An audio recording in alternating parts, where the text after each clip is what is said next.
Didik TV KPM. Kita akan menyambung lagi perbincangan kita pada hari ini dengan tajuk, sekejap ya. Baik. Kesan pengurusan perbelanjaan yang tidak beretika. Apa jadi jika kita tidak menguruskan perbelanjaan dengan beretika? Pelajar ingat lagi tak? Murid-murid ingat lagi tak? Apa kesan pengurusan perbelanjaan yang tidak beretika?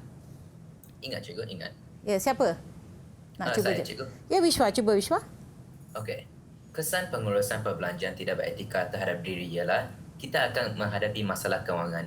Ini akan mengakibatkan beimanan hutang yang tidak sepatutnya.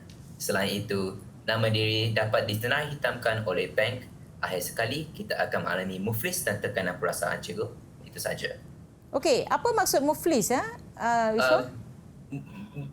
Muflis maksud bankrupt, cikgu. Okey, bankrupt maksudnya kita tidak boleh membuat pinjaman ya daripada mana-mana pihak. Harta kita akan disita ya, dia akan dipegunkan dan kita tak boleh. Kalau di senarai hitam, kita terpaksa membuat pinjaman daripada pihak-pihak yang tidak berlesen.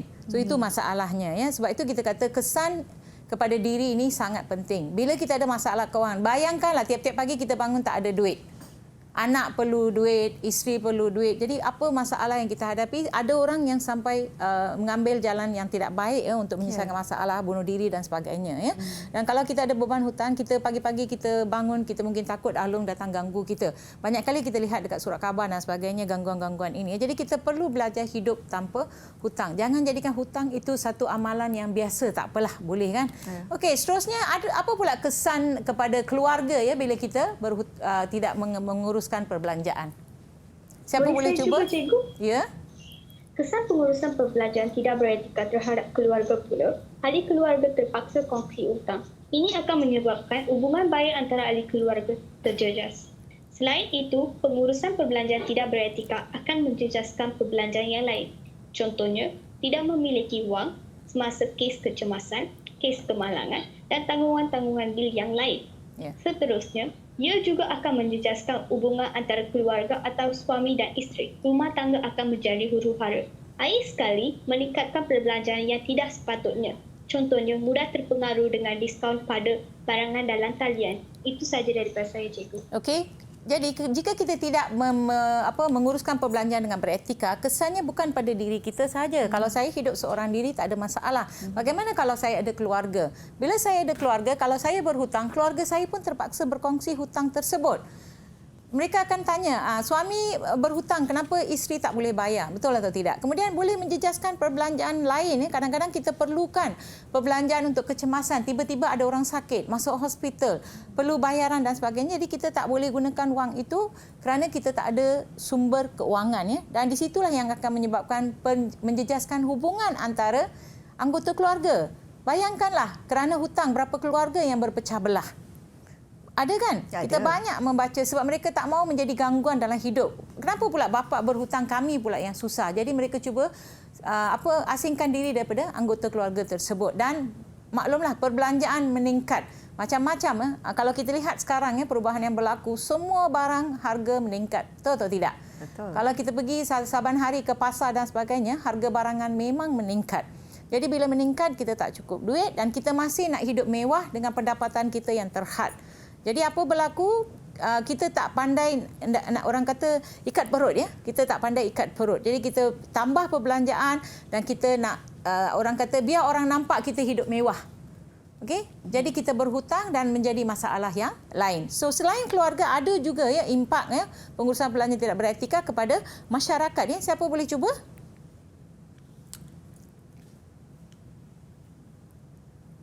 Ya, siapa boleh cuba? Tengoklah. Cikgu, saya nak cuba. Ya. Dia Kabi Arsi. Cikgu, saya nak cuba. Ya, Sekabi. Antara kesan pengurusan perbelanjaan tidak beretika kepada masyarakat ialah kita akan melahirkan persaingan yang tidak sihat dalam perbelanjaan dan meningkatkan kuasa beli yang tidak sewajarnya. Selain itu, pengurusan perbelanjaan yang tidak beretika akan melahirkan tabiat masyarakat yang boros dan membazir. Bukan itu sahaja, berlaku juga peningkatan pemiutang yang tidak berlesen. Okey. Pemiutang yang tidak berlesen. Ya, terima kasih ya. Jadi dari segi masyarakat, dia daripada kecil nukleus diri, kemudian keluarga, kemudian masyarakat. Jadi bila kita lihat ya dari segi perbelanjaan, dari segi persaingan yang tidak sihat ya. Kita lihat jiran kita beli TV 60 inci, 70 inci, rumah kita punya 40 inci. So kita pun nak tengok, oh saya pun nak beli besar. Jadi kita pun beli. Itu yang kita kata persaingan tidak sihat ya. Bila kita nampak jiran kita berhari raya baru habis Deepawali, lampu dekat luar, lip-lap, kita pun pergi beli walaupun kita tak ada pendapatan. Kemudian kita lihat orang lain memakai pakaian untuk Deepawali 10 pasang, kita pun berhutang dan membeli pakaian, dan sehingga kita tak nampak kemampuan mereka dan kita tak bandingkan dengan kemampuan kita. Itu yang dimaksudkan dengan persaingan yang tidak sihat. Dan bila kuasa membeli meningkat ni kerana kita ada banyak platform-platform yang boleh membuat belian secara kredit. Maksudnya boleh berhutang. Kita boleh berhutang dulu, kita beli barang. Banyak kan platform, buka sahaja handphone ke, televisyen ke, kita ada macam-macam jualan.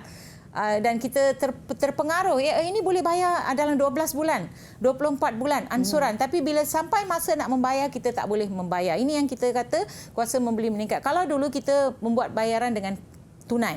Bila tunai, tak ada duit, kita tak beli. Kita kata tak apalah, minggu depan lah kita beli atau bulan depan kita beli. Ya.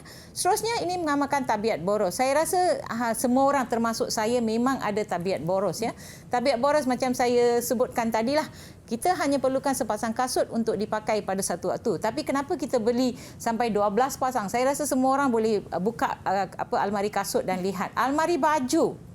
Okey, almari baju. Kadang-kadang saya pun terkejut. Kenapa pakaian seragam murid pun perlu 5 pasang? Kan? Pakaian seragam murid pun ada yang 5 pasang. Satu hari satu pasang. Kita dulu 2 pasang saja kan? Okey, ini pun kita kata tabiat yang boros. Ya. Jadi kita kena berhati-hatilah bila kita nak buat perbelanjaan.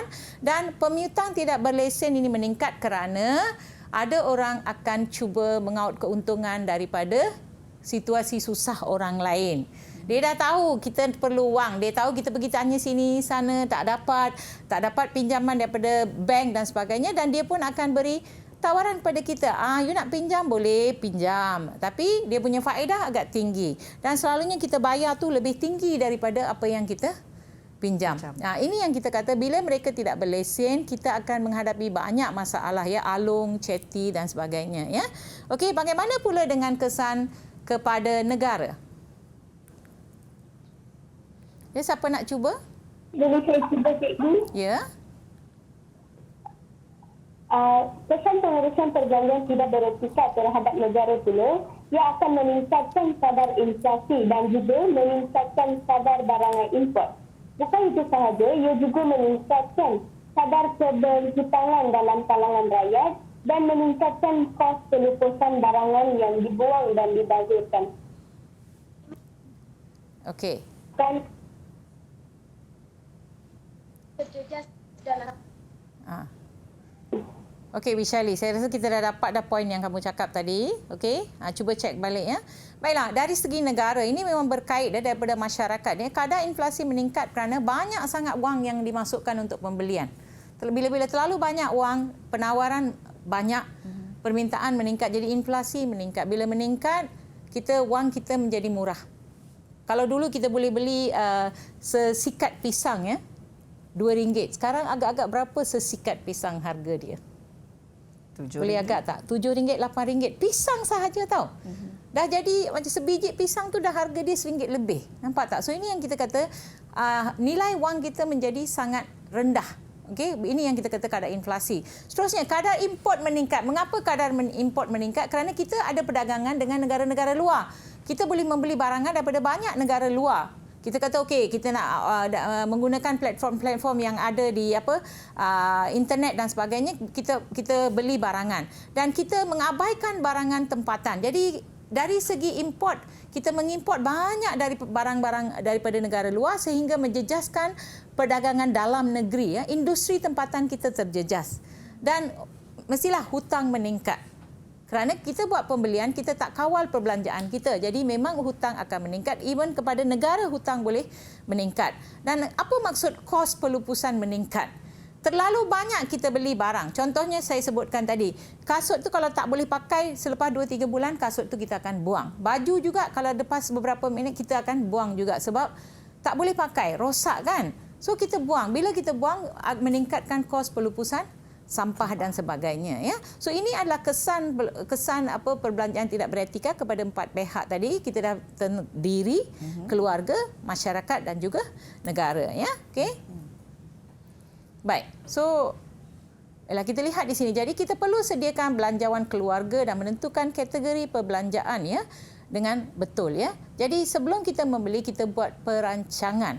Okey, saya nak tanya anak murid saya di sini. Mungkin Wishwa, apa yang kamu buat sebelum kamu membeli sesuatu barangan? Kalau kamu minat nak beli sesuatu barang, apa yang kamu buat?